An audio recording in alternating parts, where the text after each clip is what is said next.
Good day. So this is the third of my talks about the ideology that we need to be aware of, or at least will help us in knowing when we go into an English teaching classroom in Sri Lanka. Um, this is titled, feeling inferior, because I think inferiority is a complex that we need to discuss when we go into teaching English, especially when we are dealing with adults like I am. In my first talk, I spoke about how the process of colonization gave us English along with a sense of inferiority, because up to the when it was the colonizers who gave it to us, it was up to them to also give us a sense of you're not good enough, you guys are way beneath us, so that they could keep maintaining the power during that time. And I also spoke in the first one about how this kind of attitude has been continued even so long after colonization through like the elite people who had access to English during that time. And I want to start by saying, please don't take this kind of comment as hate towards the white man or hate towards English. It's just to make the point that it's important we be aware of these things while we teach English, because these things are going to matter to people who are grown adults like I get in university, and that without getting into this, it might be difficult to teach them, right? Because the English language has so much power in the world now because of the capitalist system that puts English right at the center. Maybe UK, even more than UK, the USA now. All the corporations, all the business segments of society need English. Without English, you can't actually get in it. So people know that you need English if you are to develop your life or become successful the way society has told you. But you should also be aware that it's not just the language that they ask. It's also the lifestyle or the image that you need to project if you are considered to be fluent in the language, right? And this kind of image has been maintained and propagated, maybe through advertising, maybe through what is being said, maybe through a shared value system among those who are not really critical about the way they had come to that position, right? So I'm just going to kind of disentangle some of these values or attitudes to see whether we can be more sympathetic or whether we can be critical about our own positioning within it. Let me take an easy example, right? About what is considered good and what is considered bad. And when I do actual teaching, when I actually meet students, this kind of YouTube lessons are only because there's a pandemic and I can't reach people physically. At the university asked me whether at least on this I can, give some instruction. I asked them, okay, let's just take something very obvious, very visible, okay, and let's take the concept of fairness. And I tell them, if I put two columns like good and bad, and if I say fairness, suduvima, if somebody is fair, is that considered good or bad in our society? Easily good, and that's bad. And then I discuss that, because I tell them language operates on binary opposites. There has to be binary opposite. Dark is there because light is there. Happiness, sadness. And I also tell them, don't feel bad about being sad, because if you can't feel sad, you will probably not feel happy either. Black, white, you go in opposites. And if something is something, for example, if fair is good, then it is also given that black is bad. And when I say given, this is not naturally given, this is constructed. And I put the word up on the board called naturalization. When you make something so obvious that you think it's natural when it's not, like being black, being ugly, that's not a natural thing. It's a way we were taught to think, and that's what ideology means. Okay, and the way we were taught to think happens through language. For example, pure as snow. black as sin.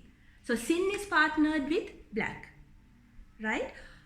People do it through the cartoons. For example, if you remember Lion King, the good Mufasa had like these very Anglo-Saxon features, was very fair.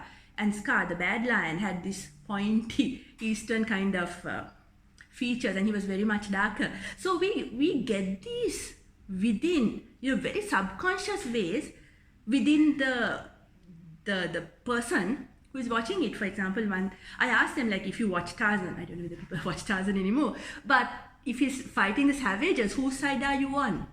And they all said in Tarzan's side. And I said, does it strike you that we're actually the savages he's hitting?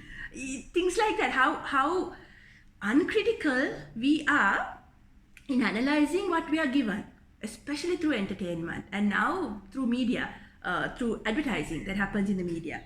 You just have to look at, I'm also a feminist, just look at how joyfully and well-dressed women make milk in the morning. You don't get a man making milk, which is very, very possible, or washing clothes, or cooking. Those, so let me not get into cultural entanglements here. I'll stick with language. And so we have these two columns. So fair, good, black, bad. Right? And you can actually go on. Then I say, okay, if you see someone in a shirt, tie and a coat, okay, and you see someone in a sarong, I don't mean the barefoot kind of sarong, I mean just a normal sarong, where would you put those two people? Like a good gentleman and a bad gentleman? You know what the answer is. They'll put the coat and tie person in the good segment, right?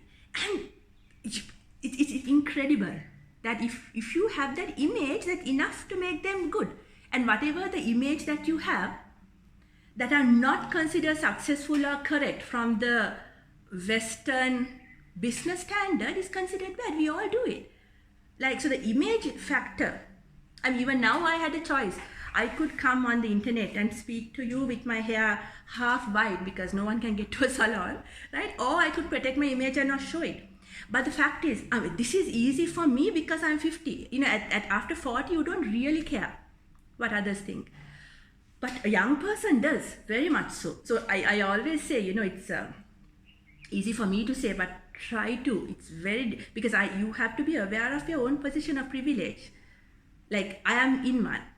So when you tell others to have self-confidence, it's also nice that you realize that it might not be so easy for the others that you're talking about.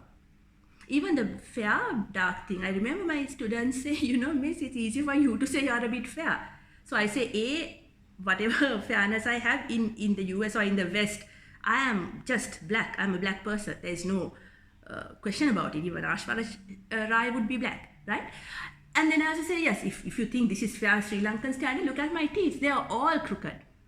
Okay, so I could either worry about my teeth being crooked and not smile, or try to cover my smile, or I might think it's okay, I'll smile anyway because I think it's all right. So that kind of things not being perfect, things not being okay from a standard that someone else gives. And beauty is the easiest example because we are shown what women should look like every single minute of the day. It takes special courage, which is difficult when you're young, to actually have a critical eye and say, fine, no problem. But I also know there are a lot of business reasons in making us feel inferior to sell the product.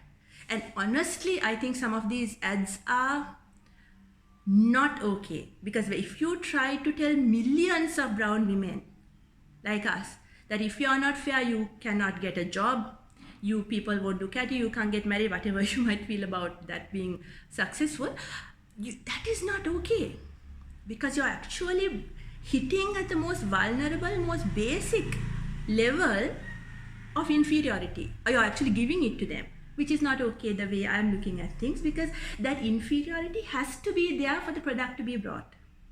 You have to spend money on the product for the system to operate. So it's part of that equation that you make people feel bad about not having it. So all these are not really connected to language, but in a way very much connected to. Because the next, once you can go down the line. Right? And I discuss why is it that when you have people advertising English tuition classes, check out the kids. They're either girls in miniskirts. I have no problem with miniskirts. I'm just saying, and a shirt and tie guy, and they're like winners. So calling English speaking people winners has a corollary of people who don't know English being losers. Dangerous stuff. Not safe. Not fair. Right? So if you're an English teacher, break those down as you go, if you can.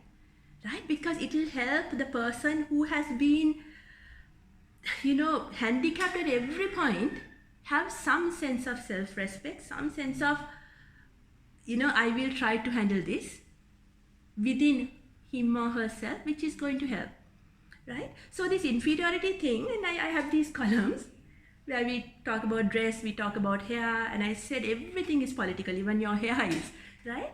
And then I ask you, fine, now the last thing I asked them, how to link all this into teaching English, the last thing I asked them is, fine, knowing English, not knowing English, where would you put them?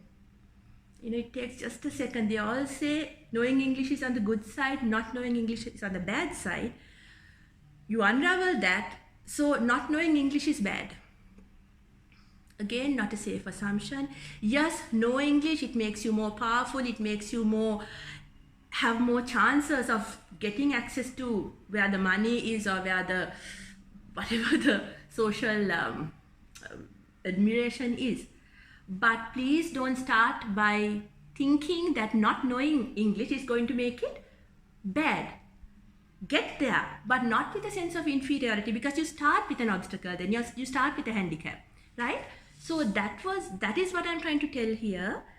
Please take your students towards proficiency, but try and give them a sense of confidence, a sense of self-dignity, a sense of self-worth, which is going to help them as they start this journey. Thank you very much.